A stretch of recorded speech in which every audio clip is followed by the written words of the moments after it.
August রাতে কালাই উপজেলার পুনট পূর্বপাড়া গ্রামে এ চাঞ্চল্যকর ঘটনা ঘটে। আহত মেজবাউল ইসলাম পূর্বপাড়া গ্রামের আলতাফ আলীর ছেলে। বর্তমানে তার পরিবার তাকে ঢাকার একটি হাসপাতালে ভর্তি করেছেন।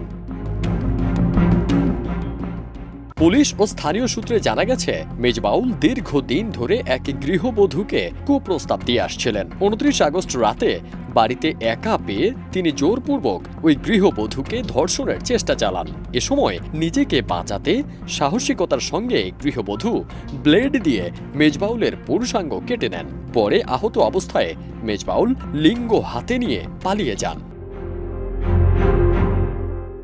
এ ঘটনায় ভুক্তভোগী ওই গৃহবধূ থানায় একটি মামলা দায়ের করেছেন। কালাই থানার ওসি জাহিদ হোসেন জানিয়েছেন, মেজবাউলের বাবাও পাল্টা মামলা করেছেন বাদীর বিরুদ্ধে। বাংলাদেশে ভুক্তভোগীরা প্রায়ই আইন হাতে তুলে নিচ্ছে।